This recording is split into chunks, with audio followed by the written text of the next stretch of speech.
Okay, so my topic is dialectal differences in African American English. I specifically am focusing on assessment techniques. So here's a brief overview, and I'm not going to read all of this just because of time, but basically what it's saying, over 75% of clinicians working in the school system have received minimal training over the difference between dialect and disorder. African American English, a lot of speakers are not familiarized with mainstream American English and code switching. Um, a lot of the common features in African American English are similar to what would be in a communication disorder. So a lot of times there's a lot of under-identification or over-identification for this dialect because of the similarities and because we don't have enough knowledge to be able to differentiate between the two. So key tools for assessment tools, the key to understanding African American English rules is understanding what the rules are, not what they are not. Using positive non-comparative description is a must when it comes to learning the rules of African American English.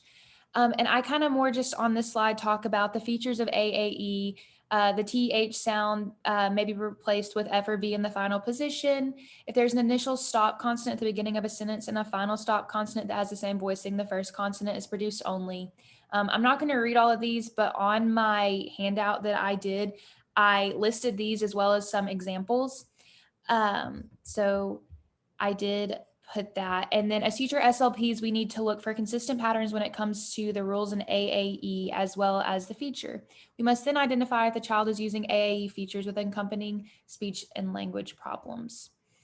So for my demonstration, I'm going to show the diagnostic evaluation of language variation screening test and the norm reference test. This is an assessment that is used. It can help clinicians see how much of the speech production differs from mainstream American English, as well as to what degree they could be at risk for a disorder.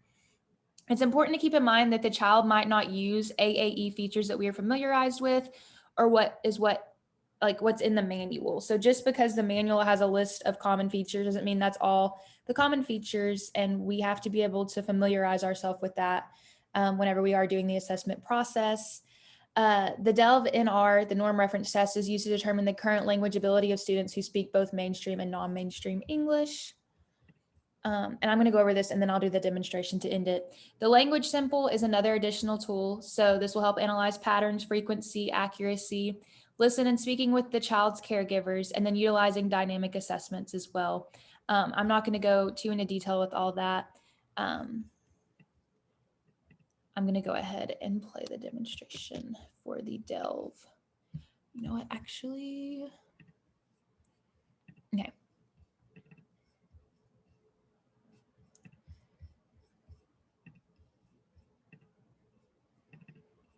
Okay.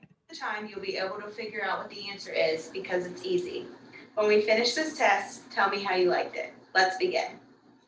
I'm going to show you some pictures and tell you what I see. Then I want you to say exactly what I say. Let's try one. I see a man. I see a man. Very good. Let's do some more. I see a girl. What is the girl doing? The girl is brushing her teeth. Good. What do you see? I see a bird. What do you see? I see a table. Okay, and I'm not going to play too long of that. I did leave the link on my PowerPoint. If you wanted to watch the whole video, they're just grad school students that are kind of doing a demonstration of the DELV, and it's just gathering a language sample. In many articles, it's been proven to be very beneficial, especially with African American dialect, but not many people know about this specific assessment and the benefits that it could have for this dialect among other dialects. So that is my presentation. Here are my references, and yeah.